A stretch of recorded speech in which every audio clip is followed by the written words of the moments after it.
Hello, and welcome to our Summer Scares Adult Panel. I'm Yaika Sabat, Manager of Reader Services at NoveList. Now, before we begin, I'd like to go over some technical details. Links to Summer Scares resources and information were included in the reminder email that you received from Zoom about an hour ago. To download them, please open that email, scroll down to the bottom, and click on the link located there. You can also ask for these links in the Q&A, and if you have any trouble, please contact us at webinars@booklistonline.com. The audience is in listen-only mode, but we welcome any questions you may have. On the bottom of your screen is a toolbar with a section for Q&A.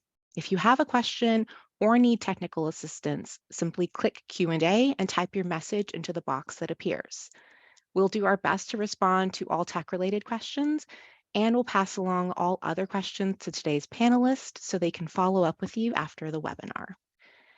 Booklist offers closed captioning on all our webinars. To enable or disable captions on your screen, please look for and click the live transcript icon on the toolbar mentioned earlier. From there, you can select Show or Hide Captions from the menu that appears. If you choose to enable captions, you can adjust the size of them at any time by selecting Caption Settings. And finally, Booklist expects all participants to maintain an atmosphere of respect and fairness. Anyone who violates the standard of behavior, including engaging in any form of harassment, may, at the discretion of the organizers, be immediately removed. We'd like to start today's program with a brief introduction about the Summer Scares program. For those of you unfamiliar, this is the 5th year we've released a Summer Scares reading list, which includes titles selected by a panel of authors and librarians, and is designed to promote horror as a great reading option for all ages and during any time of year. The program is designed by the Horror Writers Association, or HWA, in partnership with United for Libraries, Book Riot, and Booklist. As I mentioned earlier, we sent a link to the 2023 Summer Scares programming guide, but please feel free to ask for that in the Q&A box if you're unable to locate it. We'd be happy to share it with you. So let's get to the reason we are here today, our wonderful panel. Today, we get the pleasure of hearing from Djèlí Clark, author of Ring Shout from Tor.com, Daniel M. Lavery, author of The MERRY SPINSTER, Tales of Everyday Horror from Holt Paperbacks, and Elisabeth Thomas, author of Catherine House from Custom House. We'll hear a brief introduction from each author about their book, and then we'll move to the Q&A portion of the webinar. So we'll start with Djèlí Clark, author of Ring Shout. Fenderson, could you tell us a little bit about your book? Hi, everyone. Sure. I'm Djèlí Clark, author of Ring Shout. Ring Shout is a book set in 1920s America, and it's basically set in Macon, Georgia. And it follows the adventures, in some ways, of three unlikely figures who are fighting against the resurgence of the Ku Klux Klan. Except in this version, there are monsters as well. And so it's a story about that part of our history in the United States, but it's also brings in supernatural elements as well as issues of trauma and other things. So yeah, that's my book. Thank you, Fenderson. And now we're going to hear from Daniel M. Lavery, author of The MERRY SPINSTER, Tales of Everyday Horror. Thanks again for joining us, Daniel. Could you tell us a little bit about The MERRY SPINSTER? Yeah, so The MERRY Spinster is an older collection of short stories that are partially retold. Some are from biblical texts, some are from regional folklore, some of them are more well-known fairy tales, all with sort of different degrees of the eerie or the unseelie, or in some cases, the horrific. And that's the book.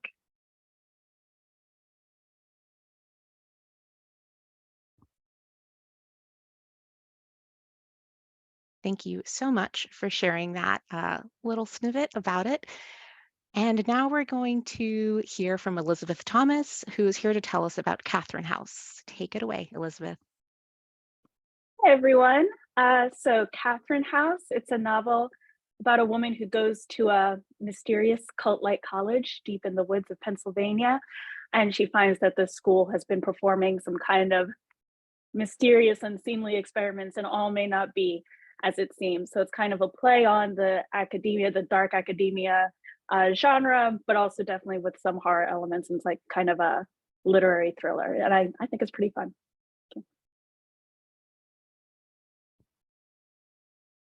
Thank you so much. So now we're going to move on to the panel portion of our webinar, and I want to invite all of our guests to please turn on their videos.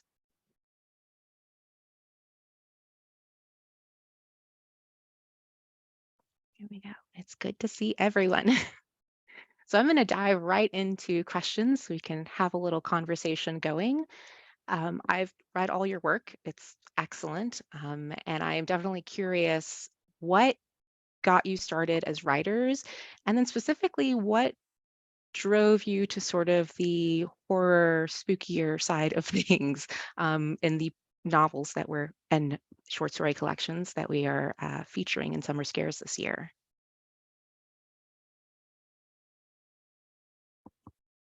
I can go first. Okay. Sure.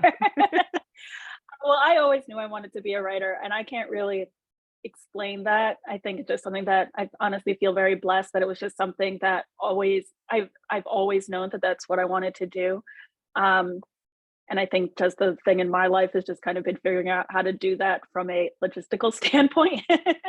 But from a very, very early age, I knew that that's what I wanted to spend my life doing. It just writing has always been the way that I felt most comfortable relating to the world. And I think with horror, I didn't necessarily grow up thinking that I wanted to be a horror writer specifically. But I think that I was certainly drawn to exploring, let's say, horrifying things happening in the world and in my life through my writing, because that's how I relate to the world. And then it just kind of then naturally then slotted into that, since that's kind of what I was interested in exploring in my writing, that is the genre that I ended up being most drawn to. But I think that, well, I guess it depends on the writer, but I don't think I necessarily thought of my writing as in specifically, I kind of just wrote what I wanted to write. And then it came out as horror. What can you say? I mean, that's a great way to just naturally come to it. It just is what you lean towards. Daniel Fenderson, either of you go next? Happy to go next. Yeah.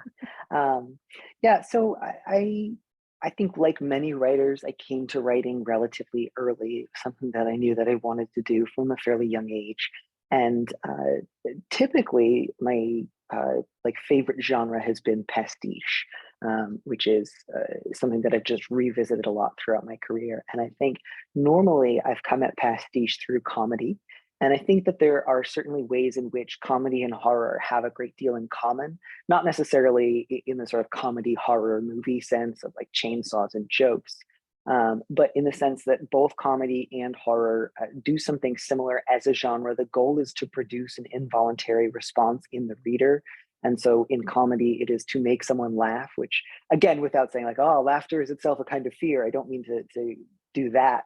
But it's an involuntary physical response. You overwhelm the reader's conscious decision. That's the goal. And similarly in horror, you want to produce the feeling of fear despite the fact that you are not actually endangering your reader.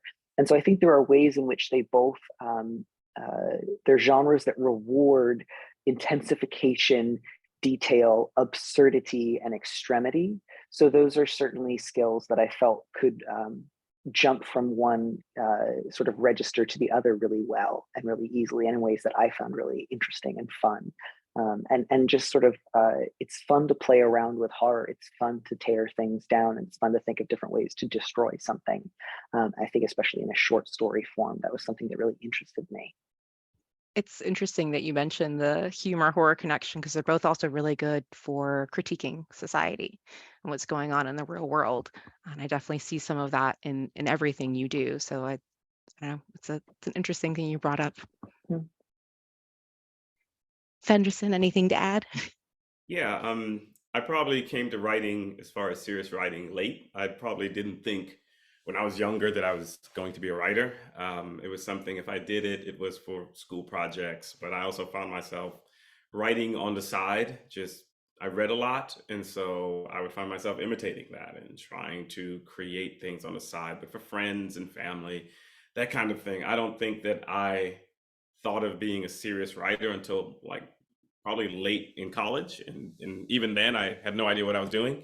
And so it would probably take another decade and a half before I understood, oh, this is how this world works of writing. So I came to it relatively late. And it was, but I guess it was something that was always there because I think it tied in with the fact that I was such an avid reader when I was younger. As far as coming to horror, horror was just one of the genres I read. I probably read more fantasy than anything else, but I also read horror.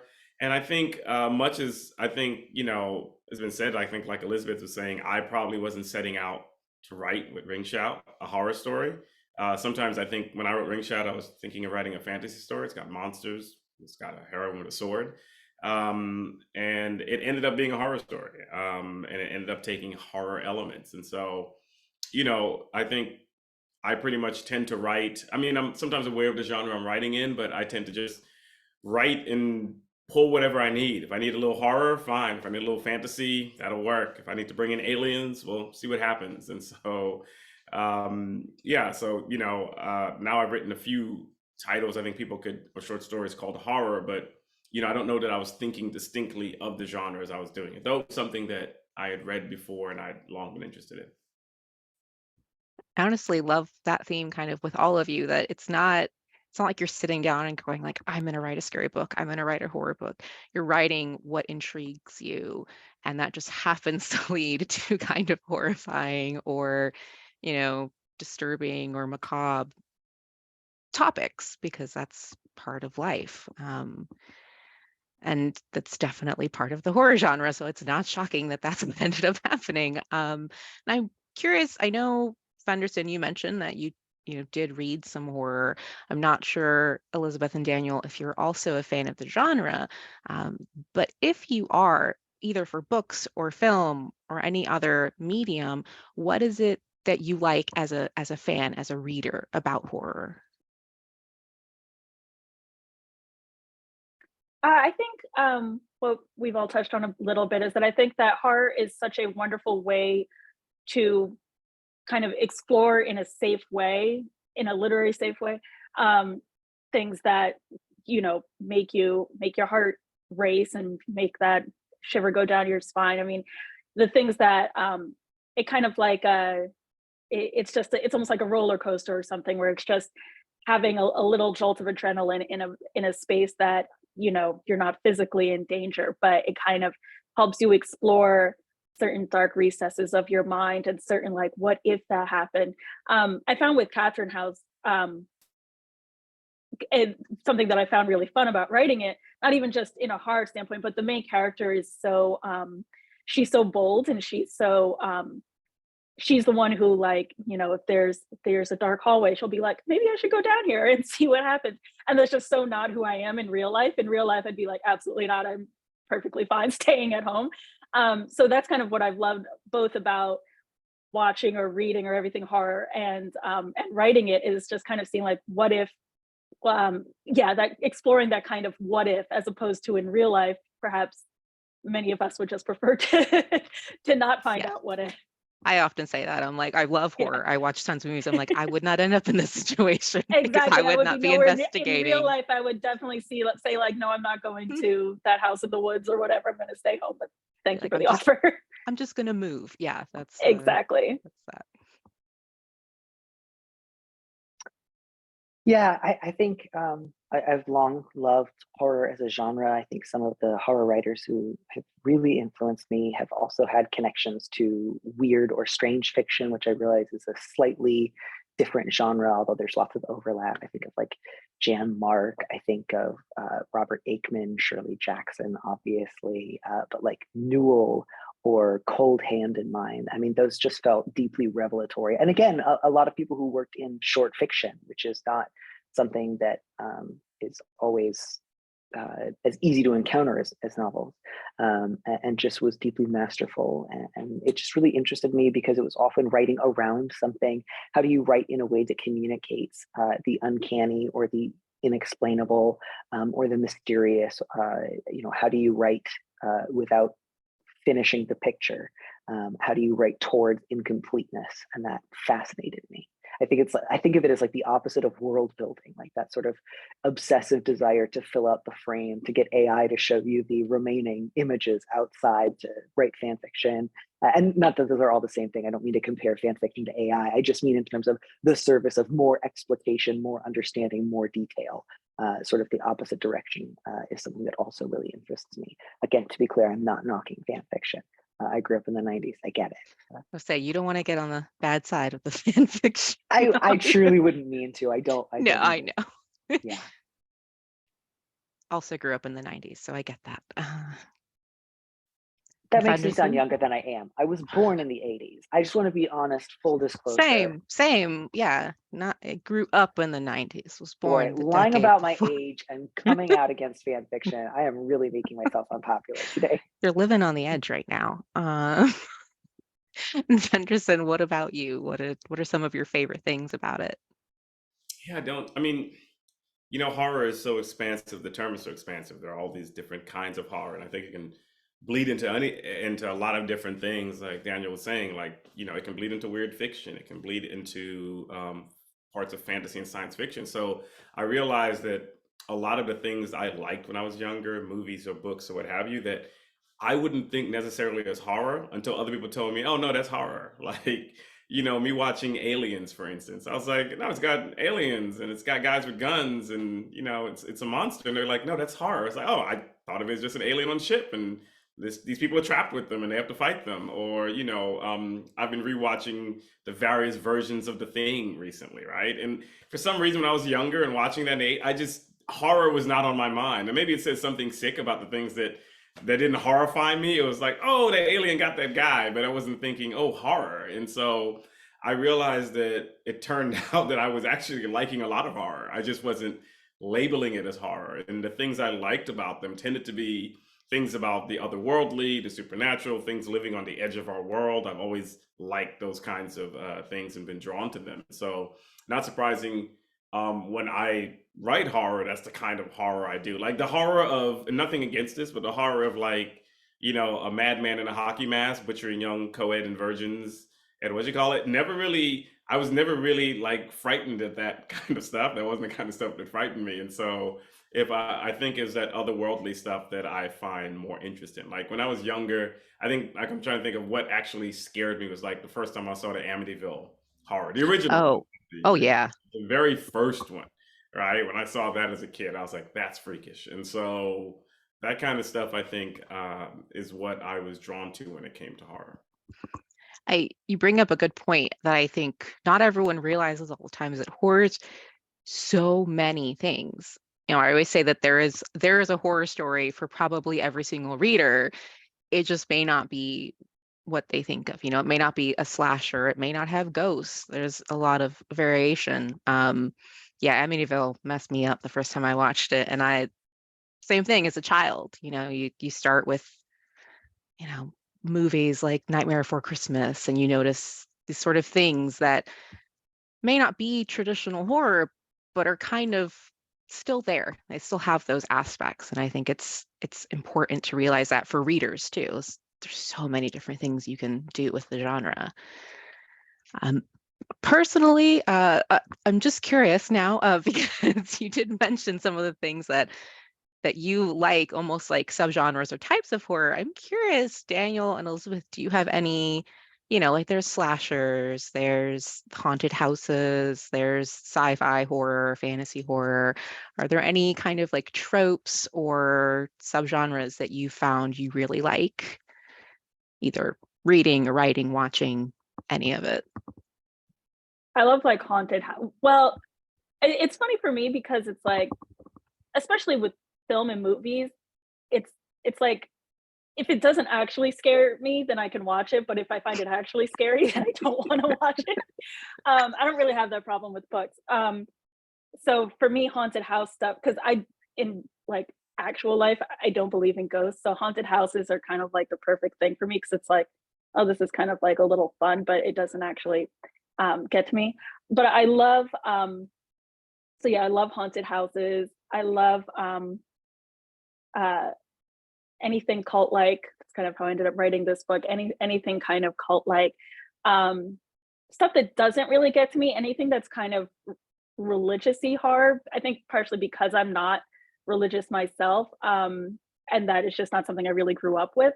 So things like let's say like The Exorcist or something like that is like, as just doesn't really do much for me in any direction. But yeah, I would say those are my favorite. And I love like, I kind of like more, I love books that a lot of people would describe as like more historical versions of horror. Like I almost like Jane Eyre for me feels like a bit of a horror book. So things like, and that was just one of my favorite books growing up. Things like that. Love Shirley Jackson, of course, one of my favorite authors. Love the classics. Love that. Yeah. Yeah, I love a good cult horror too. It's just, there's something really creepy about that idea. Because those are real. Those are those like you can stumble into those. Exactly. Yeah. Yeah, that's. And Daniel, any of your favorites? Yeah, I think similarly, it's so funny the ways that sometimes the things that can activate us, they respond to other tendencies we have, and sometimes it seems like there's no rhyme or reason. So similarly, anything that has to do with like the devil or demons often just leaves me feeling totally cold. But any horror that invokes the possibility of hell, then I'm like, whoa, whoa, whoa, this is really scary. So I don't know why one angle of like religious tinge doesn't frighten me, and then in a way another one does. But that is how it is. I think I often respond a lot to, in part because of what I mentioned earlier about like the Shirley Jackman, Robert Aikman sort of school, often like folk horror, or like Thomas Tryon's Harvest Home, anything that's like, oh, there's old rituals still going on, anything that's sort of like Golden Bough, like the witch cult hypothesis, there's some sort of like pagan revival you didn't know about, and they do a bunch of weird little fussy things. That'll always get me. And in a sort of similar vein, stuff along, I think one of the reasons that I like those so much is it has to do with like lustiness, community engagement, delight. And that really, for me, heightens the stakes. And then sort of on the flip side of it, somebody like Thomas Ligotti, who I think is like technically excellent, really leaves me cold, because I tend to feel like entirely nihilistic, sort of like all dread all the time horror can sort of feel like, well, frankly, living doesn't sound that great in this universe. It just, I don't get what there is to be scared of, because everything feels bad. And I don't mean to dismiss Ligotti, who is, again, like a master of this genre and has done remarkable work. Just as a personal taste, I prefer it when it feels like life is worth living and now I'm losing my life. That to me really feels like that's painful to read. I have to put the book down because I feel the loss more keenly. Which is not to say that everyone who is imperiled needs to be like a fundamentally joyful person who's like, I affirm life. Just that when there's a lot of different moods at play, that to me feels really compelling in a way that just sort of like overwhelming dread doesn't always track. Yeah, those stakes. It's almost like when you're doing a jump scare, you don't want to do it all the time because it loses some of that effectiveness. You need like a breakup in the tone there. I'm trying to think. Folk horror, by the way, is my personal favorite. I'll read anything, even tangentially related to folk horror. Then you really should read Harvest Home if you haven't yet. It's terrific. I bought it a few months ago, and it's on the cart next to my desk with a bunch of other horror books, and I'm working my way through. And also some that I've checked out. I use the library a lot. That's actually personally how I discovered like horror books, was the library. It was stumbling on things like Goosebumps and Scary Stories to Tell in the Dark. Horror short stories were the entryway for me. And summer scares, as you might imagine, we really, as a program, want this to be something that can be used by libraries and librarians. I'm a little curious for y'all personally, what role libraries have played in your life or currently play in your life. You know, what do they mean to you? How do you work with them? How do you use them? Well, I work for an archives and library in my day job, so they pay my bills. So, but it's it's an art library, so it's a very kind of specific kind of library. But I've always, libraries have had a very important, strong presence in my life. Both, I think of it like in several categories, like there were libraries in my school growing up, like even just in elementary school, just like, the library that was like the corner of the room basically, but that was just, that was like where magic happened in my world. And then the libraries, even like, through high school, that was just, I feel like for so many kids, that's like the safe space, both to explore what's happening in their imagination and then often just in their actual world. I think that the school library is often it can be a real home away from home for many people, or at least that was my experience with my friends. And then of course the public libraries. I live in Brooklyn, and the Brooklyn public library system is amazing and it's extremely robust. And there's something that I think is just so crucial and so important about the idea of a strong public library system. And yeah, I'm a huge fan. Me too, same. Daniel Fenderson. Oh, I see Daniel unmuting. Here we go. Yeah, I have really fond memories of one of the first places I was allowed to walk to by myself was the little corner library down the road from us, and I could take my little wheelbarrow there on Fridays and make my exchanges. And now I live right around the street, or right around the corner from a great branch library in Brooklyn, and I read a lot of books now on my phone, which is great because at a certain point, the walls in my house just won't take any more bookshelves. And so I have the Libby app, and right now I'm reading two really fantastic books. One of them is The Word Hoard by Robert Macfarlane, and it's like a sort of really in-depth conversational compendium of old English words, some of which have made it to modern English and some of which haven't, which I'm just loving. And the other is a novel called Henry by Elizabeth Elliot, who's this great sort of mid-century British American writer, who's part of a series called The Furrowed Middle Brow, which is an imprint that just re-releases like mostly forgotten books by British American women writers of the 20th century. That is just phenomenal, and I love getting to read those books. I just read them in like an hour on my phone. I'm like, give me 12 more right now. So it's still very much a big part of my life. Yeah, Libby and me are close friends. I use that app a lot. Yeah, I mean, echoing what's been said, when I was younger, I went to the library like several times a week. My mom took my sister and I there constantly. We would read the stacks of books. We'd win the awards for the kid who reads the most books, checks out the most books in the summer. I used to love those. I too walked to my earliest memories living in Staten Island, for instance, and walking to the library, all the time. Or the library had after school things, so it's like where I would go and watch like old movies, like The Day the Earth Stood Still or stuff like that. We'd see like in the basement of the library, and so it was just this spot. I would be there until like the lights were going out. And then in my school library, I was the kid posted up at the beginning, before classes started, and then after. I think that's why I read every Greek mythology book, for instance, I could possibly find, was sitting in my school library. So they always just a place that I was just always there. As an adult, I mean, you know, now I don't know that I still access the library the same way. I think like everybody else, I mostly do it online. It's like I don't physically go in, and when I do, I always would miss like, oh, I remember what it was like to go physically in there. But now I can, download my books to my phone. I can download audiobooks, which they have. Like I recently wanted to do a reread of Dune, and I was like, wait a minute, I don't want to reread Dune. I can just listen to it. And so I went to my library, had a copy of it, and so I listened to it. And so yeah, it's still a important space. It's still places I like to go and get invited to give talks, and it's still where I tell people to go and find my book, please. Uh, sure, I'd like you to buy it, but also, you can check it out from the library. Great. Yeah. I'm glad someone else did the Greek mythology, checking out all the books. My school librarian was like, no one's touched this book in like 10 years. I was like, I'll take it. And it's this massive Greek mythology book. I love that, but I love that you mentioned, like, yes, buy the book, but I normally check out the book first from the library, and then if I like it, I add it to my personal collection. And that's one thing that I find really important about them, is that it's free, it's equitable, everyone can go there, everyone can read to I their knew heart's content. someone, by the way, who made those.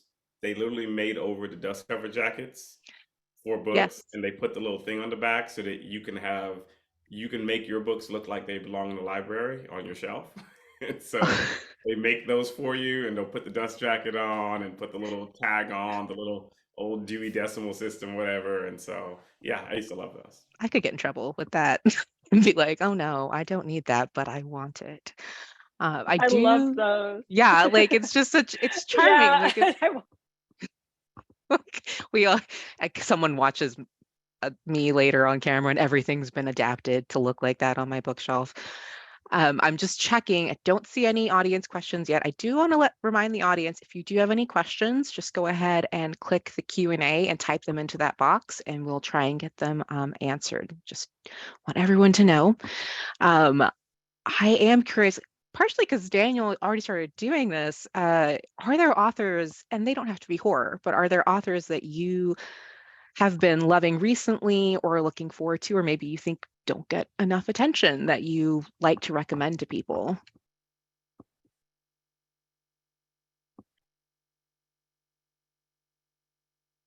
I always blank on like what I just read.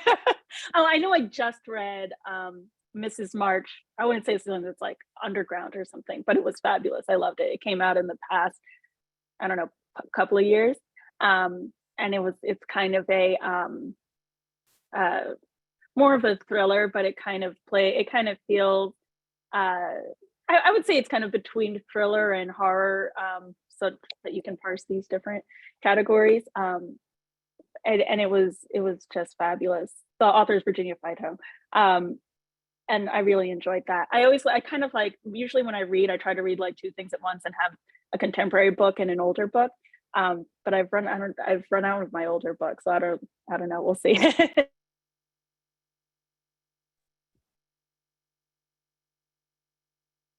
Benderson, any that you're loving right now? I have a bunch of books I just bought. I'm looking to see what I just bought to see what I'm going to read. So I tell you right now, this is the book that's going to be my read for right now. And so I've decided it's going to be my read. Speaking of horror, I was looking on my shelf. This was my last horror read, which I highly recommend. Very good book. And so, yeah, there's always something new. And so, yeah, those are probably the two books. One I've just read, one I can't wait to get into. I like having, that period where you have the new book and I'm trying to figure out, when am I going to start it? Like, Yeah, I'm like going to go and get something to eat. I'm going to get some coffee, and I'm going to go through those first few pages. And can I keep it looking clean? Should I keep the book jacket on or take it off? And then I don't know. We'll see. that's an So important. it looks, come on, this book this is the best cover ever. I don't want to mess Yeah. up this cover, but then again, I want to read it in public, and I want to be people. I miss living in New York from riding on the train, so I go, yeah, well, look at what I'm reading, and have people take a look at this because it's just got an amazing cover. So that's what I'm into right now. Yeah, I was reading Ring Shout. That one has a jacket, and I was like, no, One I of gotta those take it covers. off. I don't want to mess, like, I do that with the hardcovers. I'm like, I'm gonna mess it up. I'm gonna Yeah. spill something on it. Yeah. Protect Because it. when I'm on the train, I'm like, I know you're looking at it. I know you can't look away when you see this cover. You're like advertising the book as you Yep, read. basically, yeah. Daniel, any you want to add? There's a few, although I feel a little bit bad because you mentioned anybody that you feel doesn't quite get enough love. And the books that I'm reading right now are not in any way someone who could be described as not getting enough love. But the last book I had with me on the subway was Nora Ephron's Heartburn, which I lost my old copy of it a few years ago, and I just picked one up. And man, if you want people to talk to you on the subway, go with a copy of Nora Ephron's Heartburn. I just had like women of all ages the whole day, just like, good for you, young man. That is the right book to be reading. And I was like, oh, thank you. I didn't get this for the attention, but I'll take it. And it's perfect. It's as good as I remember it. It is as perfectly written a book as I've ever come across in my life. And every time I read it, I get angry at Carl Bernstein. And I just think, like, of the two of you, I know which one made the more important contribution to society. Like, we did not need investigative reporters to tell us Richard Nixon was a bad guy. She wrote Heartburn. You're garbage. Which again is not the point of what we're talking about today. But the other thing I've been reading lately is a translation of Ippomadon, which is one of my absolute favorite 13th century poems. And the translation I've been reading is by Richard Scott Robinson, who I think it was published by Oxford University Press. I think Richard Scott Robinson is at a UK university, but it's just delightful. It's incredibly funny. It's incredibly poignant. It's incredibly fresh and vibrant sounding. I can't remember the last time I read, like, I don't think since like Hilaire Belloc's Tristan and Isolde have I read like a new translation I was just excited about. So that one's definitely high up there for me. It can be hard to find a translation that feels like that feels like quality, but also current and like very much alive. I just saw 2 audience questions come in, and they're good ones. So Shannon is asking first that she's saying she's a big fan of all the writers here, and mentions that, y'all have all seemed to write stories or, talked about stories that are set in the past. And do you feel that horror needs kind of a distance to be scary or sort of safe enough to talk about? Do you think that distance adds to that when you're reading it? I don't necessarily think so. I think it depends on the story. I will say, I think that for the logistics of horror, I think that a lot of times these days, a lot of the problems that would come up in a horror book or movie would be solved very easily by an iPhone. So I think that sometimes that can be hard. Like if you're plotting something, you're like, this can't take place in a time where you could just Google Maps where you are or something like that. So, I mean, there are many, many horrors of the current age as well. But I think that for a certain type of horror, it's easier. There are a lot of modern technologies that have helped some of the logistical problems that would lead to horrifying situations. Yeah, so that I know for Catherine House that was part of why I wanted to create a very I wanted a lot of the mood to it to be very isolating, very claustrophobic, very much like they're caught in this particular environment and they can't get out, and that certain sense of claustrophobia. And I think that that would be really hard to get today if you have a phone. Like, Yeah, it's almost like you wish you could feel a little more locked into a particular place and experience these days. yeah, you could get that in the 90s. Like, yeah, be like, exactly.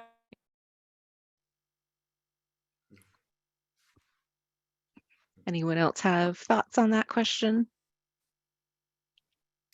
Yeah, I mean, myself, it tends to be set in the past because my day job, I'm an academic historian. So I'm often, I mean, and Ring Shout has a whole history of literally comes out of academic research I was doing for a master's thesis at the time. So, so that's one reason these things are set in the past. And, there's a whole, there are great scholars of Black horror who've talked about this before. A lot of Black horror being informed by the past because it's a way of dealing with trauma. And it's a way of talking about issues of racism and all these other things. And so by looking at it through forms of terror and trauma. And, like, I forget who I saw write this, who said this once. I said, Black folks aren't scared of Jason and Freddy, they're scared of white supremacy. So their horror tends to like take in all of these other elements as well.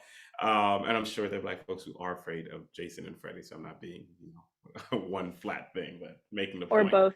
And so yes, or both, right? Or racist Freddy, or racist what you call it, be worse, even worst of all. And so yeah, I mean, I definitely think you could make a lot of horror. I think there's a lot of great contemporary horror, and it's just really easy to do so. So I don't think you have to go to the past, though there is something about certain forms of course, certain forms of horror, Gothic horror, and these things that work well in the past. I think Elizabeth was saying there are certain logistical things. So you could always like have like something, you know, oh, my GPS doesn't, that's a horror, right? Because it doesn't seem like just when you need your phone for something, your GPS is when it wants to go out. So of Yeah. course, you're trapped in somewhere of nowhere, and here's your horror, the GPS suddenly goes out. And so I think there are ways to make things in a modern setting. It's just that I happen to write a lot in the past, and I think that just has to do with what I studied for my Yeah. Forgetting to charge your phone. Horror.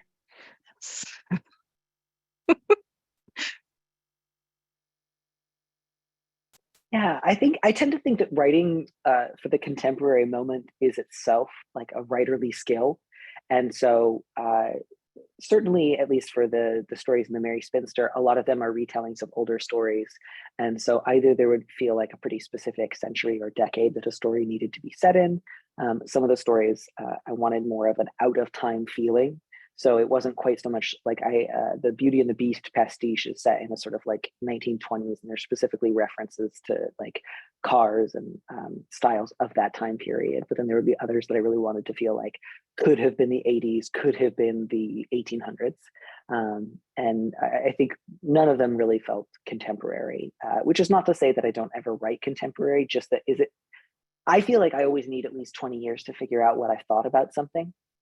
And often when I do write something contemporary, it just doesn't feel like my best work. And so I just don't think of it as being one of my primary skill sets. It's not that it's not interesting to me. I often like finding work about the contemporary moment that feels really compelling. And usually my primary reaction is one of not quite jealousy, but like, oh, wow, I would never have been able to put this that way.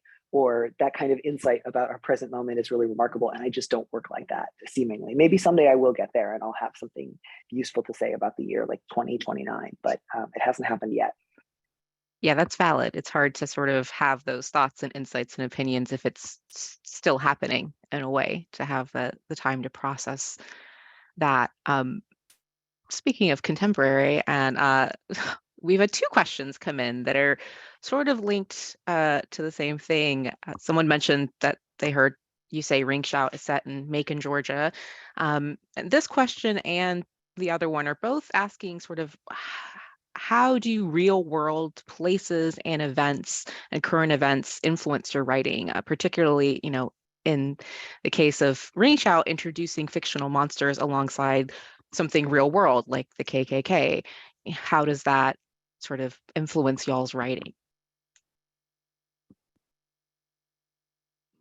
So that one kind of touched on mine. I'll go first. So Ring Shout's origins, I mean, come out of me working on a master's thesis and reading ex-slave narratives that were taken in the 1920s and 1930s, and those ex-slaves describing the first Klan that they encounter after Civil War, when the Ku Klux Klan is founded, and describing them as monsters, describing them as sometimes blacking their faces, wearing cloth sacks over their heads, sometimes wearing horns and chains. And so it was their way of dealing with trauma. And they knew, by the way, that the Klan weren't monsters. They'd be like, yeah, that's Judge Henry. I work for him. Right? I know who that guy is. But I thought it was interesting how they used folklore to do so. And so the whole idea of the Klan as being monstrous came out of them talking about that historical period. And then when I fast forwarded to the period it's set in Macon, Georgia, it was like the story wrote itself. The second Klan is founded after the coming of Birth of a Nation, which is central, you know, to Ring Shout. And that film comes out in 1915. It's the second, and it jumpstarts the Klan again, which had mostly died out. And this Klan is massive, right? The second Klan, of course, doesn't have tens of thousands of members; it has millions. And it's not just in the South or in parts of California; it's everywhere. And its enemies list is expanded. It now hates Jews. It hates everyone it could possibly have, and Black people too. They're like, we didn't forget about you, but we've expanded our enemies list to a whole lot of different people. And so, and how did that come about? The second Klan is founded in Macon, Georgia, at Stone Mountain. And so there was a way, in many ways, history did a lot of the work for me, right? The terrible, horrible things were already there. And it was just me finding ways of incorporating them into this other narrative I wanted to tell, where I also include the supernatural and everything else. But, you know, in this case, again, in some ways, you know, the old saying, truth is stranger than fiction, the history was there in waiting. I will say the folklore and the narratives that you worked into Ring Shout was one of my favorite things reading it. It it grounded it in a way. I think even with sort of, these fictional monsters, it really made it feel so grounded because it was based on this very real history and these very real experiences and very real culture, the different rituals and stuff that happen in there. I thought that was fascinating when I was reading it personally. Elizabeth, Daniel?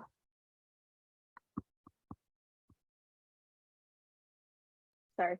I will say that almost similar to what Daniel said before. I feel in terms of how it can be sometimes hard to write about something contemporary is that I feel that in many ways my writing is a way of processing something that happened to me or my experience of something that's going on.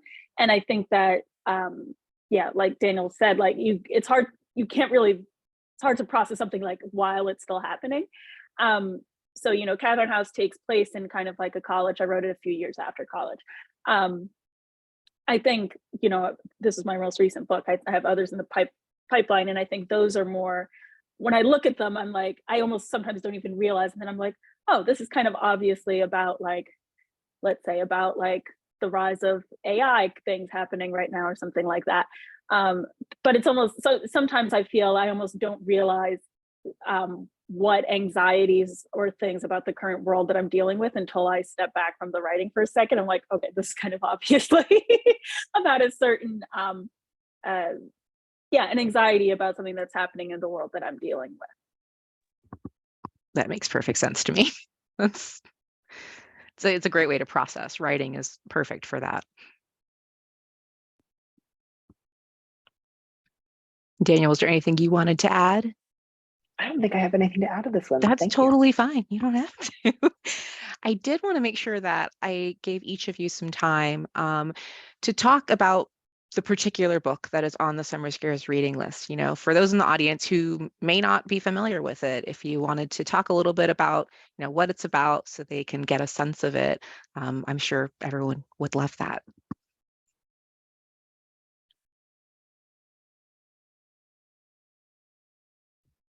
I'll pick someone. I'll be like a teacher in class.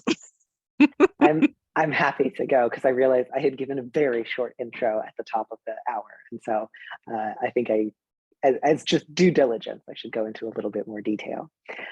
So this grew out of a series that I had done for a little bit at a website that I used to run called The Toast. And the sort of overarching series title was called Children's Stories Made Horrific, which was just a sort of like tossed off shorthand for generally what's going on here. And, I was trying not to just do like, oh no, what if Winnie the Pooh murdered everybody? That was just like, remember something from when you were a child. What if it had a knife now? Wouldn't that be awful? But so much of children's literature has elements of the horrific pretty close to the surface, especially a lot of the sort of classic children's literature that comes from Victorian and Edwardian eras where like child mortality and violence were just discussed a lot more frankly and with a lot less sentiment. Like you'll go back and reread some of your favorite stories from when you were a kid and be like, wow, they just talk really casually about like killing a pet or, everyone got the diphtheria that year.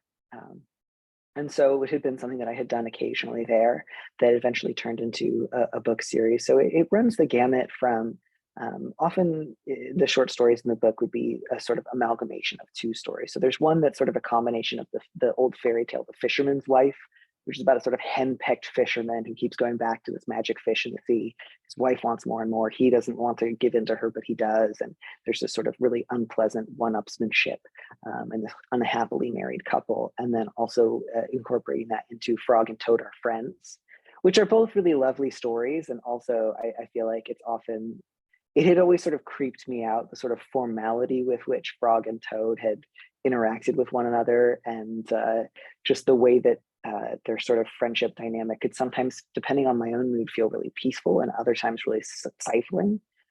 So it's a sort of combination of like the worst version of Frog and Toad living together and making each other like horrifically miserable. So a lot of this is like, some of the stories include like magic or violence, and some of them just involve two people making each other really unhappy living together. So there's a real mix of how much the supernatural or the weird enters into it.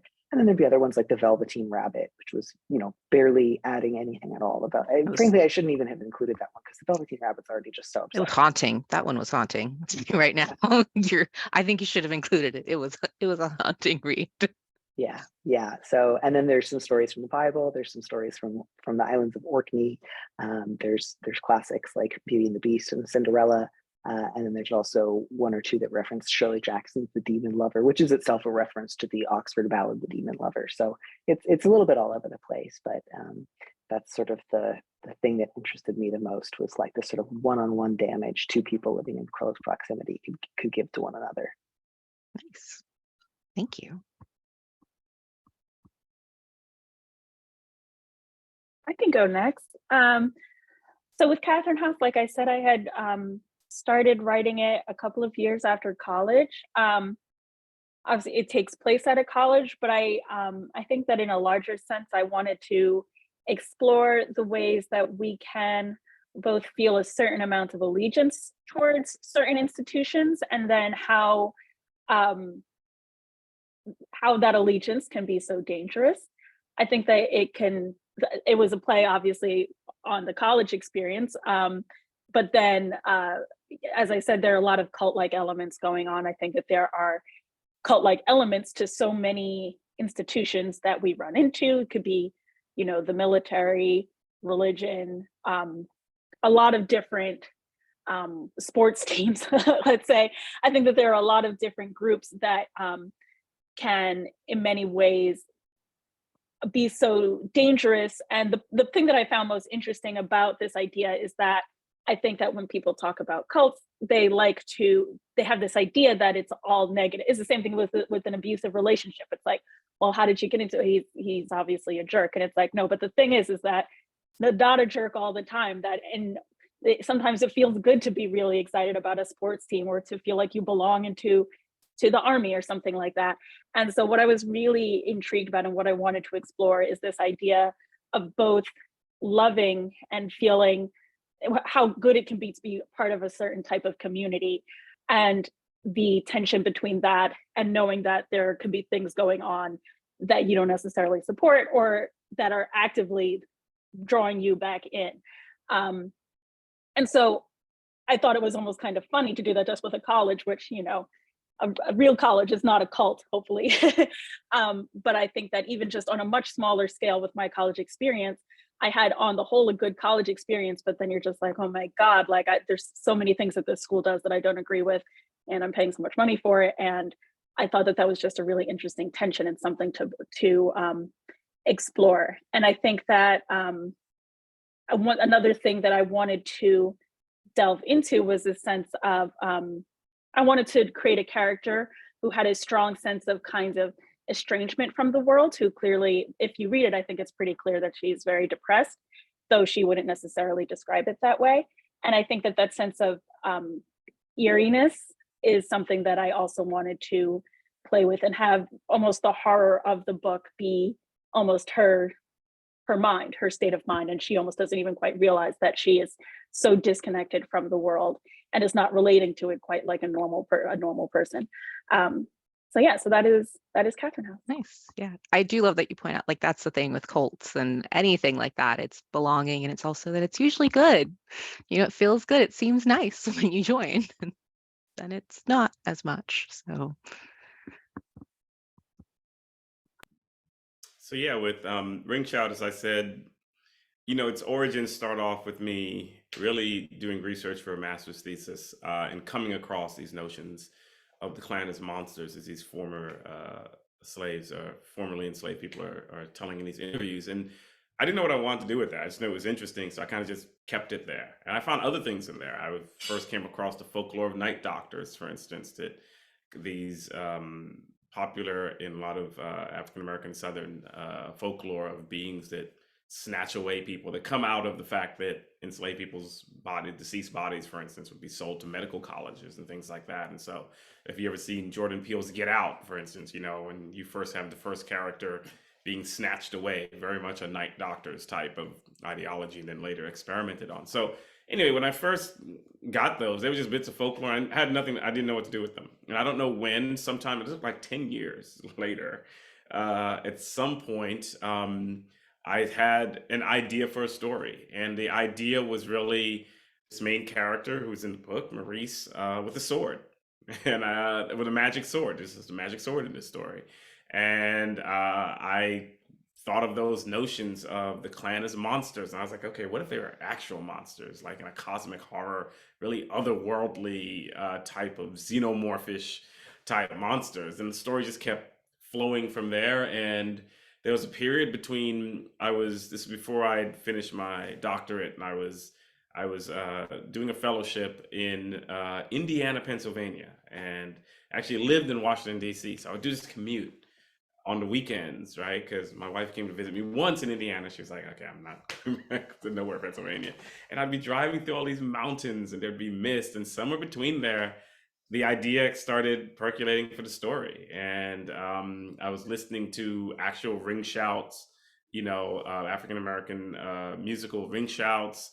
I was driving through those misty mountains, and the idea of the story kind of came to life. And so what I ended up with was a story starring these three heroes, but starring the main one is told by first person, Maurice, who is this person who is hunting quote unquote Ku Kluxes. And these are clan members who have gone so far that they have allowed these otherworldly creatures who feed on hate to basically take them over, and they've become monsters now, right? And then you have them, but then you have other clan members who haven't changed yet, but they can all possibly become this, right? And she and these other two women are part of a larger group of monster hunters. So who doesn't like a good monster hunting story? This is Everyone loves Buffy that. the Vampire Slayer.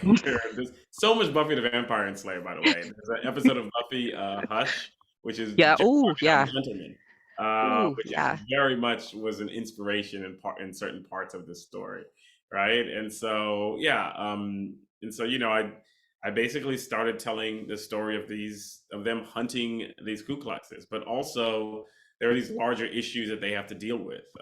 There is these underlying. I'm not trying to talk without giving away the story. There's these underlying backgrounds and trauma that Maurice is dealing with. Right, everybody's Yeah. dealing with their own forms of trauma. They've all been hurt in many ways, and then there's the very issue of when they meet the main villain, who is an otherworldly being himself. There are these main issues of how do marginalized people fighting against oppression fight against that oppression without letting some of the natural anger, the natural and justified hatred they may come about seep into them and change them as well, right? And that great conflict is part of the story as well. Yeah, and I got to pull in the night doctors. There's a little ode to, there's so many odes. There's an ode to Wrinkle in Time in here Oh, with yeah. the worldly aunties, and I just there are nods here to Beyonce's Formation video, which was another thing that was out that year that was in my head that gave me visual ideas. And so the story very much was this hodgepodge, this mashup. And when I was done, I was like, this is weird. I don't know if all this is gonna work because there's a lot in here. There's just too much. There's music, there's everything, and I was thankful that my editor was like, no, this is good. Let's go with this. And, so the story touches on these themes, but I've seen people go in and find different themes that I wasn't thinking of in there. And so I'm glad that the story's been able, people have been able to go in and find all these various things in there. It's, yeah, as a reader, when I realized that it was night doctors that were being, I was on a plane, I gasped. I was listening to it and I was like, as I was going. So it worked really well. We are just at about time. There are some more questions. If you didn't get your question answered, don't worry, we will pass those along. I just want to thank y'all for being here today and your time. This was such a fun discussion to have. I really enjoyed talking with all of you. And I also want to thank the audience for joining us today and helping us sort of celebrate the Summer Scares reading program. I cannot recommend enough checking out these books. They are all fantastic. So please check them out. And just thank y'all for coming. And I hope you all have a wonderful weekend and happy reading. Thank you so much. It's been a pleasure. Thank you.